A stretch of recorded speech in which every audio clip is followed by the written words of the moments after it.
constaté. Je vais appeler maintenant Professor Deepak Jain, Dean of INSEAD, and the debate with him will be, of course, in English.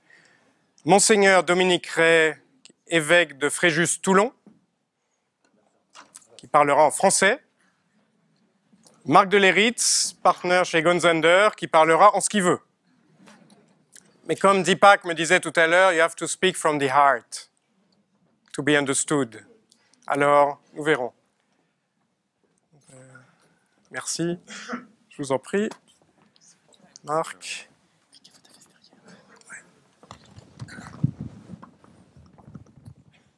Wonderful.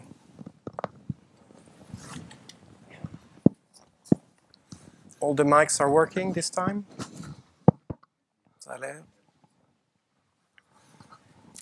Donc ça va être un petit peu plus compliqué que le premier panel parce qu'il va falloir le faire de façon bilingue. Mais on va dire que Deepak sera en anglais, Monseigneur en français, Marc en français. Speak from the heart, parler du cœur. Mais je vais vous poser la même question qu'à l'autre groupe pour commencer. Vous avez vu le sujet, comment rendre le monde meilleur. I will ask the same question to the other panel. You have seen the topic, how to make the world a better place. Why are you here? Pourquoi êtes-vous ici? Pourquoi avez-vous accepté de venir témoigner? Why did you agree? Why did you accept to be here tonight? Whoever can start. Marc. Au risque de prendre la place de Monseigneur, j'ai envie de dire, à cause du lieu et à cause de la date. Le lieu, il nous envoie à plus de 1000 ans d'histoire, où un jeune homme qui s'appelait Bernard de Clairvaux a décidé de quitter l'élite politique de son temps et, suivi par son frère et par son père et une multitude de jeunes nobles de l'époque, a créé ce formidable mouvement cistercien qui a recouvert l'Europe de monuments comme celui-là. Dans les 30 ans ou 40 ans où il a dirigé l'ordre, il y a eu plus de 1000 monastères qui sont allés jusqu'à la Russie. Et l'Europe s'est faite par des hommes comme ceux-là qui ont rêvé. Donc ça, c'est le lieu. La date, c'est le 4 octobre. Les catholiques célèbrent François d'Assise, autre homme qui a, lui, abandonné l'élite économique de son temps. Il vivait à Assise, dans une famille fort riche. Il a décidé un jour de se mettre nu au milieu de la rue et de prêcher un message qui retentit aujourd'hui toutes les extrémités de la terre, quelles que soient les convictions. Là où il y a l'offense, mettre le pardon. Là où il y a la haine, mettre l'amour. Bon, voilà. Donc le lieu et la date. Et c'est curieux de commencer comme ça, parce que je parle peut-être comme vous parleriez. Alors que je suis censé parler de business, mais ces deux figures m'inspirent et j'aimerais bien qu'elles restent un peu au cœur de ce qu'on va se dire ce soir. Seigneur, je ne sais pas si vous voulez être chasseur de tête ce soir ou...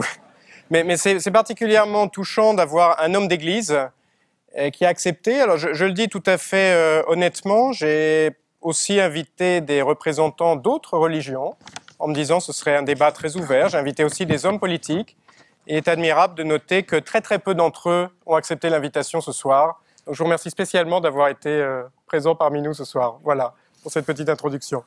Merci Jean-Marc. Quand j'ai vu le titre, j'ai pensé immédiatement à une phrase qui est restée dans mon esprit, qui est une phrase de Paul VI, et qui dit ceci: le chrétien habite ce monde en venant à lui à partir de son avenir. Et donc fondamentalement, évoquer un monde meilleur, je dirais, c'est dans les gènes même je dirais, du christianisme, que de penser un monde qui est promu à un avenir. Et je suis très frappé aujourd'hui par une espèce de scepticisme, par un côté un peu désabusé de beaucoup de nos contemporains par rapport à l'avenir du monde. Et le fait qu'un colloque se tienne avec cette perspective d'ouvrir un avenir, d'esquisser ce que peut être un avenir, me semble une raison d'être de ma présence ici, sur comment parvenir à ce monde meilleur en devenant soi-même meilleur. Donc ça passe par un travail sur soi, un travail avec les autres. Merci. Dean, you agreed to be here tonight with the idea that you run and you drive a business school, which is called the Business School for the World.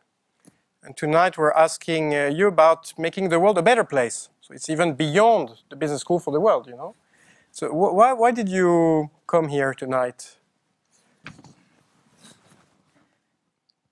See, I heard this expression called read my lips. So this evening is a true manifestation of that. My knowledge of French on a 1 to 10 scale is -5. So I was just reading the lips of every speaker. So, but that's the reason I am here is when I first read about INSEAD, and they had this expression, INSEAD, the business school for the world. I thought they should have said business school for a better world. And that's what I told the search committee, that one of the reasons to come here was to make or put this tradition of how we make the world a better place. And I really believe in this institution because it's so unique. And one of the uniqueness is 55 years ago, somebody thought of a one-year MBA program. Today, the world is moving towards that. So I had the other choice to be the dean of MIT. But after being the dean of a top US business school, I thought it would be just another reputation. So I came here with that mission. So I was very pleased to do this. And coming to this country, I thought I will have some innovation in life. I will make the French speak English to me. Very good. So maybe I'll make a little effort to speak English. And I reassure you, the next speaker, Kate Robertson, she will address in English, you know, so that's okay. Yes, I have some company. You get it at the end. No, one question maybe to you, Deepak. You heard or you read the lips of the panel before. Yes. Basically, what they talk about was the role of business in making the world a better place. Now, do you believe in that? Do you believe that the business can have an impact? And specifically, the question to you is, how can we help the leaders of today and tomorrow to have this vision to make the world a better place? See, without business, we cannot make this world a better place. And I tell you why. Not to repeat that, but I have said this story many times, and I will say it once again because I want to listen to it. So I will tell you what it is about.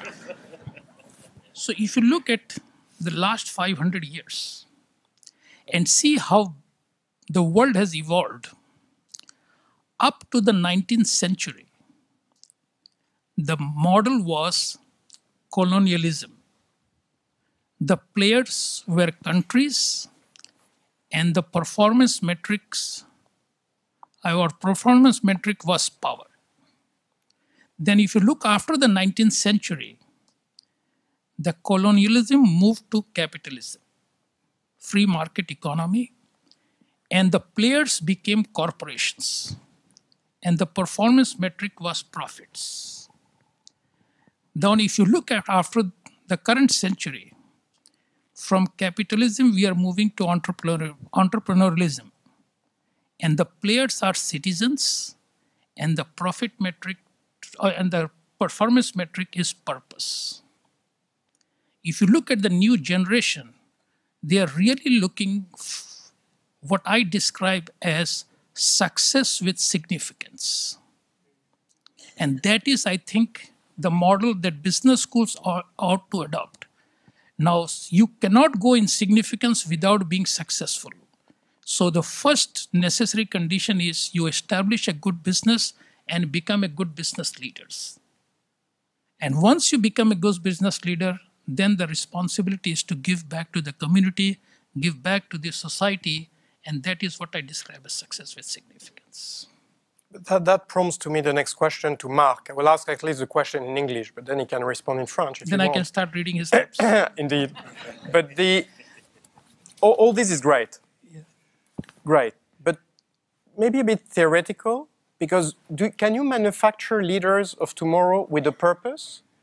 How do you find the new CEOs, which is your job? basically. What sort of skills and competencies are you seeking now? It's not, from what Deepak said, only marketing or finance or sales. It's purpose, it's a meaning, it's something beyond traditional skills. What do you do and what do you seek? Alors le temps a beaucoup changé en fait. L'époque a beaucoup changé depuis le temps que j'étais à Fontainebleau, il y a 25 ans maintenant. Dans ce sens que depuis maintenant quelques années, ça n'est pas seulement des entreprises qui disparaissent, mais ce sont des industries entières qui disparaissent. Industrie aérienne aux États-Unis, la presse écrite, la sidérurgie, peut-être l'automobile demain. La banque a failli disparaître l'année dernière. Et donc nous, lorsque nous réfléchissons à quel genre de dirigeants, quel genre de CEO nous essayons de recruter ou de développer, car d'une certaine façon, un recrutement est une forme d'aveu d'échec. Ça, c'est un chasseur de tête repenti là, qui vient vous le dire. Il vaut mieux le développer de l'intérieur. On a ce sentiment très vif que c'est important d'essayer de trouver la meilleure personne pour le futur. Et c'est là que tu as raison de dire qu'est-ce qu'on regarde. Eh ben, on regarde simplement chez un homme ou chez une femme son passé, son présent, son futur. Son passé, moi je suis spécialement attentif, une fois qu'on regarde des hommes et des femmes capables de gérer les multinationales dont nous parlons, à leur armature intérieure. En fait, ce qui nous frappe, et chez nous on a des débats intérieurs forts entre spécialistes de ce sujet, de savoir à quel point la conscience de soi, self-awareness, est quelque chose de crucial. À quel point la capacité d'un homme ou d'une femme à créer au fil des années, dans son passé, dans son développement, une armature intérieure, est-ce que c'est important? Donc, vous voyez, première idée sur le passé. Sur le présent, il y a quelque chose qui, pour moi, est une distinction essentielle entre le résultat et la performance. Ce sont deux mots qui paraissent très proches comme ça. Nous faisons une distinction essentielle. La performance, c'est la manière dont nous arrivons au résultat. C'est, si vous voulez le dire différemment, le résultat plus la construction, plus les valeurs. Et donc, nous sommes extraordinairement attentifs lorsque nous faisons face à 3 ou 4 candidats dont les pédigrés se ressemblent beaucoup, parce que pour diriger une grande entreprise multinationale dans le savon et la soupe, ou dans le pétrole, ou dans tous ces secteurs, les CV se ressemblent. En revanche, la façon dont les gens sont arrivés à leur succès est absolument essentielle. Et puis le futur, il y a un mot qui est clé, c'est le mot de vision. C'est ça qui a jeté François d'Assise et Bernard de Clairvaux sur les routes. C'est ça qui fait un grand patron. C'est ça qui fait, j'allais dire, que chacun d'entre nous, pour pas parler de façon élitiste en disant un leader, c'est le patron du CAC 40 ou du FTSE 50, nous sommes tous ici des leaders. C'est-à-dire que nous avons tous cette possibilité, en allant puiser en nous-mêmes, de développer une vision qui s'articule aux autres visions qui sont ici. Et cette vision entraîne, fait grandir d'autres. Donc voilà, c'est ça qu'on regarde pour développer et sélectionner un leader. Et Monseigneur, Marc vient d'expliquer comment il décortiquait les leaders, hein, qu'ils soient petits ou grands, sur leur passé, leur présent, et en essayant de lire leur vision du futur. Comment est-ce que ça résonne, vous qui les confessez? Donc, vous les voyez sous un autre regard. Je ne leur pardonne pas toujours. Certainement. Mais est-ce qu'il y a est-ce que vous observez cette quête de sens, d'absolu, d'idéal, de quelque chose qui fait qu'ils vont tendre vers le bien commun, vers un monde meilleur? Oui, j'applique la règle des 7 C.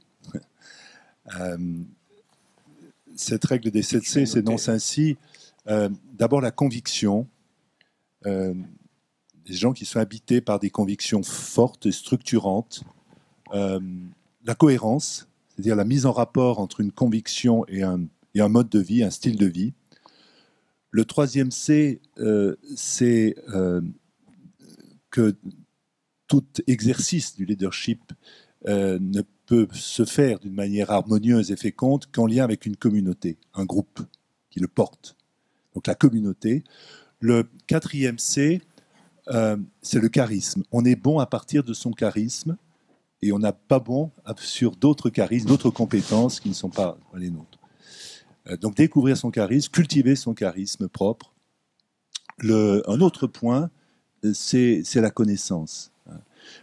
C'est être capable, pas simplement, je dirais, de pouvoir tenir un poste, mais de pouvoir se perfectionner, de pouvoir rendre compte de ce qu'on vit, de la manière dont on fait les choses.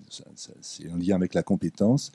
Un autre C, c'est aussi, ce qui est fondamental dans la perspective qui est la mienne comme chrétien, c'est la charité, c'est-à-dire ce n'est pas une culture de la réalisation de soi au mépris des autres, mais entraîner dans son sillage d'autres personnes. Et puis, le dernier C, c'est le mot communication, capacité de transmettre, de communiquer à d'autres son enthousiasme, sa compétence et éventuellement sa stratégie. Formidable. Et cette C, j'espère que tout le monde a noté. I will try to retranslate the profile as described by the bishop with 7 C's, which almost works in English: convictions, coherence, community, charisma or talents, connaissance, knowledge, doesn't work, charity and communication. So you have 6 C's and 1 K. If these are if this is the package of the future leaders, Deepak, how do we train them, those future leaders, to get there? And do you observe yourself when you talk to Davos, right, in front of these big leaders or top leaders? What do you observe out of these talents or competencies or other ones beyond the 6 or 7 C's? See, we can always come up with 7 C's, 5 P's, 4 R's, and so on. But my view is when I teach, the first rule or rule for a leader should be to humanize business. What I mean is, by humanizing business, you realize that people are the key source of differentiation. Product somebody can make the same, but there is hardly in a 7 billion population, no 2 people would be the same. I tell my students all fingers are not equal, but each finger has an important role to play. So you just imagine if all fingers were equal, how difficult the functioning for you would be. So first is to focus on the people, and the role of the leader is to inspire the people who work for you or work with you. Now, he has added this C. The first also 1 C is the courage. And I think whether it was on the list or not, because lots of people ask me this question: how do you make the world a better place? The world has so many people. How can I make a difference? So I always tell them, to the world you may be a person, but to a person you can be the world.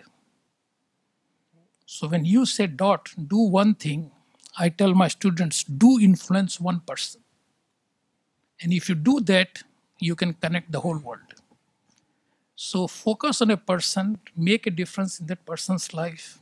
And I think then only you can complete the story. And why I said at the heart, because I came from a family where my father was blind. And my grandfather was a school teacher. So he named me Deepak. Deepak means a source of light. So he used to tell me, your father can't see light, you need to give light to the world. So I became a teacher when I was 21 years old. My professor didn't like me, they kicked out of my university when I was 21.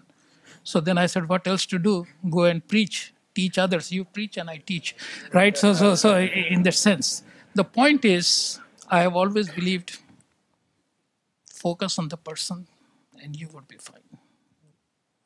These other characteristics would automatically come out of that. Mark, yourself in your day job, you focus on the people, obviously, as trying to place them and to recruit them. And you work on their profile. I don't know if you work on the 8 C's now, if I add courage, but you must have your own models. One question to you, which is very important. I used the quote of Emmanuel Faber, who is the Directeur Général of Danone, who says that the leaders have a right and a duty of utopia, le droit et le devoir d'utopie. To make the world a better place, to become entrepreneurs, to be socially responsible, etc., etc., to change the world. Et ce droit et ce devoir d'utopie, comment est-ce que tu le regardes, comment est-ce que tu le mesures, comment est-ce que tu l'évalues? J'ai une autre confession à faire, c'est que je mène, je le dis devant ma femme qui est là, une double vie. Une vie de jour où je travaille avec des entrepreneurs, des dirigeants, et une vie de nuit, de week-end que nous vivons à deux, dans lequel, avec Florence, nous avons développé au niveau de toute la France et puis de plus en plus au niveau mondial maintenant, un parcours de réflexion sur le sens de la vie qui s'appelle le parcours alpha. Et ce qui me frappe en vivant à cheval, et je reviens au point sur lequel j'aimerais appuyer de Gonzague de Blinière, en vivant à cheval sur le monde du profit et le monde je n'ai pas envie de dire non-profit, mais je vais dire du social profit, je vois à quel point il y a dans le monde du social profit une richesse absolument extraordinaire. J'étais l'autre jour, on était tous les deux, on a passé une journée entière en prison, avec 80 hommes, tous plus effrayants, on peut dire, les uns que les autres. On était tous les deux, il n'y avait pas de gardien, on a passé une journée entière avec eux, et une petite équipe d'Alpha. Et lorsque nous sommes sortis, alors que la prison, c'est vraiment le fond du fond, c'est l'enfer sur terre, ça n'a pas de sens, c'est la violence, l'absurdité, la brutalité, il y avait dans les yeux de ceux qui avaient passé cette journée épuisante par ailleurs, une lumière, une joie, une énergie extraordinaire que je ne retrouve jamais dans mon job de jour quand je parle devant le conseil d'administration de tel ou tel grand groupe multinational. Et je ne dis pas ça pour simplement être... J'aime la phrase d'Emmanuel sur l'utopie, d'Emmanuel Faber. Ce qui est beau, et c'est pour ça que c'est une phrase prophétique, c'est que l'époque d'aujourd'hui nous montre que le monde du social profit déclenche une énergie, une générosité extraordinaire. Si vous pensez à Wikipédia, à Greenpeace, à Max Halvar, à Linux, à Alpha, vous voyez là des modes de transmission du leadership extraordinaires. Moi, je me casse les pieds, si je peux dire comme ça, essayer de convaincre des hommes et des femmes, surtout des femmes ces temps-ci, à devenir membres de conseil d'administration.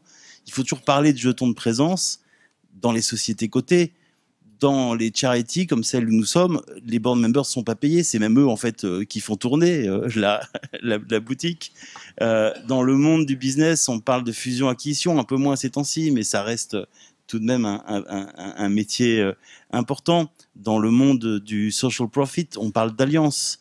Dans le monde du business, on dépense des milliards à bâtir des marques, alors qu'on voit dans le monde du social profit des marques émerger sans investissement, simplement parce qu'elles sont utiles, cohérentes, lisibles, puissantes. Bon. On pourrait développer à l'infini. Pour dire simplement, et c'est peut-être une manière de répondre à ta question, Jean-Marc, de dire, moi, je conseille à chacun, et le monde anglo-saxon le comprend bien, chacun de ceux qui sont ici, qui sont en responsabilité, de vraiment vérifier ce qu'ils font de leur vie. Passer 14 heures par jour au bureau sur des sujets de shareholder return ne nous mène nulle part. Et donc, moi, mon conseil, si je peux dire comme celui-là, c'est vraiment, ayez aussi une double vie. Attendez pas la deuxième partie de l'existence pour rendre, alors c'est très bien d'y arriver à un moment, mais commencez dès le début d'avoir une hygiène de vie dans laquelle le gain et le don font partie des deux poumons. Ce serait ça ma recommandation, et de dire apprenons et continuons d'apprendre, parce que le monde va là. La puissance qu'il y a aujourd'hui, y compris dans les organisations, la puissance de ce qui est basé sur le don. Monseigneur, comment vous réagissez sur à la fois le droit et devoir d'utopie d'un Emmanuel Faber, ce giving back ou ce don auquel Marc faisait référence? Ce sont des valeurs, finalement, pourraient s'apparenter à des valeurs peut-être spirituelles. Quel est le message que vous amenez aux leaders? Quel est un peu au-delà de la raison de votre présence ici, qu'est-ce que l'Église aujourd'hui au sens large, et les religions, pas seulement la religion catholique, mais ont à dire dans un monde en quête de sens? Je pense que le monde économique, et quelques exemples qui ont été donnés tout à l'heure, a besoin de la gratuité. Et le monde ne peut pas vivre ou survivre uniquement à part je dirais, d'un échange marchand. Et on a besoin de cette gratuité, de quelque chose que l'on fait, pas simplement pour des raisons de valorisation, mais simplement, je dirais, comme la vie est gratuite, comme le soleil est gratuit pour le moment, comme beaucoup de choses sont gratuites, s'inscrire dans cette gratuité qui donne le sens des choses. Et c'est vrai qu'aujourd'hui, on a des demandes, pour les nouvelles générations, je pense à ce monde-là, où on va rechercher dans une entreprise pas simplement une performance, un succès, une promotion en termes de carrière, mais aussi un espace où l'on pourra vivre ou déployer des parts de nous-mêmes qui sont liées à la gratuité. Je pense qu'aussi on a besoin dans un monde d'intériorité, que l'on ne soit pas uniquement accaparé, mobilisé, j'allais dire même siphonné par le domaine de l'agir, de l'entreprendre. Alors je m'adresse à beaucoup d'entrepreneurs, mais un espace où on se retrouve intérieurement, on retrouve ses propres racines. C'est là que se fonde une réflexion, une méditation, une oraison. Hein, et je crois que le monde meilleur devra donner cette place à la dimension de l'accueil de soi, de devenir l'habit de soi-même par une intériorité. Et puis, je le redis, comme je l'ai commencé tout à l'heure, par vraiment une espérance. Le monde n'est pas acculé à répéter dans la logique du même ce qu'il est aujourd'hui. Le monde est appelé à un dépassement, par quelque chose à la fois qui nous excède et qui nous rejoint au plus intime. Et c'est cela que les religions en général, mais le christianisme porte. C'est-à-dire que je peux changer, le monde peut changer. On n'est pas acculé à la désespérance, au fatalisme et à la résignation. Donc gratuité, espérance et finalement à la liberté. Je suis marqué dans l'Évangile par parole du Christ, la vérité vous rendra libre. C'est en étant lié à des repères sûrs qui sont constitutifs de notre humanité qu'on acquiert une liberté. On n'est pas l'otage des modes, du prêt-à-penser. On n'est pas l'otage d'un consumérisme qui nous broie, mais on est des êtres libres. Et c'est, je dirais, l'avenir qu'on sonne avec cette dimension d'un épanouissement de soi parce qu'on est libre. On a fait l'expérience de quelqu'un qui, pour moi, chrétien, je le confesse, c'est le Christ qui nous libère. Deepak, I'll summarize briefly, but the bishop mentioned charity, gratuité, humility, intimacy, self-reflection, hope, freedom as key traits or characteristics to understand the leadership of tomorrow, the leadership that will seek to make the world a better place. What would be your final word for this panel? You will come back again a bit later for the conclusions, but what's your final word for this panel when we think and thought about leadership? What's the recipe for success tomorrow for a future leader that you're training at INSEAD? See, I want to echo what Bishop said. I remember when I was 5 years old, and my father said, you have to go to the school. So I asked him, why should I go to the school? He said, you go to the school to learn the 3 R's: reading, writing, and arithmetic. I said, that is a simple way, he said. As I said, that he didn't know much. And then I was invited to give a graduation speech. And that was the year when I lost my father. And I thought that I have to say something in his memory. So in the speech, I said that today you are going to graduate. And after graduation, you have to focus on 3 R's. First is reflection. You have to reflect on what you have achieved. Second is recognition. Give recognition to your teachers who have made a difference. And third is responsibility. You have a responsibility moving forward, and the responsibility is not just for your children or a family, but for the extended family. And that's when I use this term called, now you're starting a journey from success to significance. So my view for the world is, being at INSEAD, being in this profession for so many years, that for leaders to really make a difference, you have to go, what Bishop said, move from self-interest to serving. And I think we all in this room should feel fortunate that we have a chance. We have achieved something where we need to give back. So I want to echo for what these people said, that is true. But my final words would be that when I became the dean, I made a visit to the office of Coca-Cola. And a colleague of mine said that, before you go there, I want to tell you one thing. I said, please tell me. He said that when you will enter the office, you will see something written on the wall there. And I said, tell me what it is written. He says, I don't remember.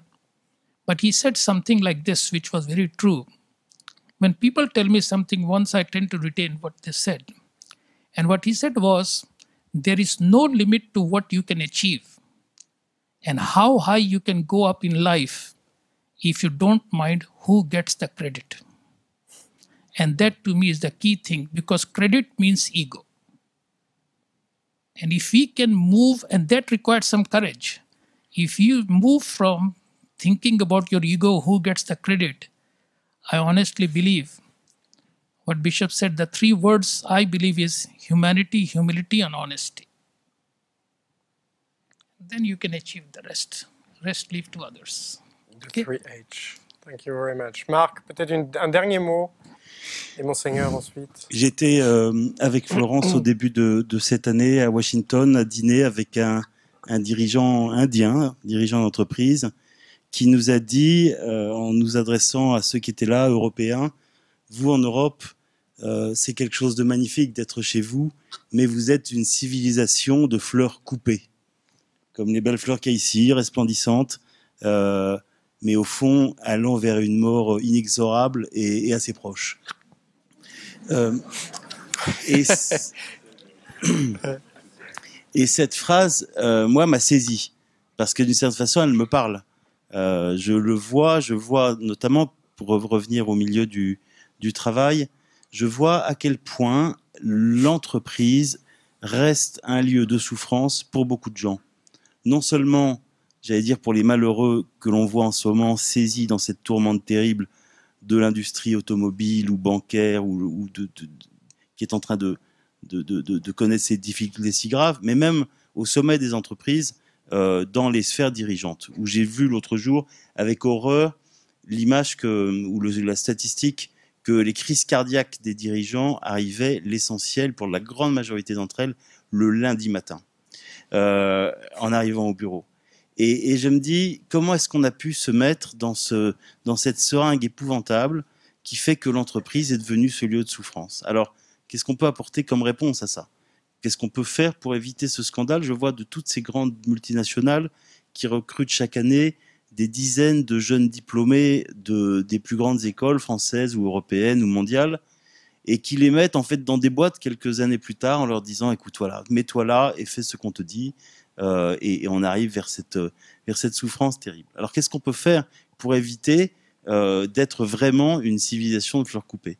La première chose, je pense, on revient à ça, et je suis heureux de voir qu'on se dise tous la même chose, c'est l'enracinement dans la vie intérieure. C'est cette notion de racine qui est important, chacun à notre façon d'exercer. Mais il y a une vraie discipline, une espèce de soif ardente que nous devons chacun développer en nous.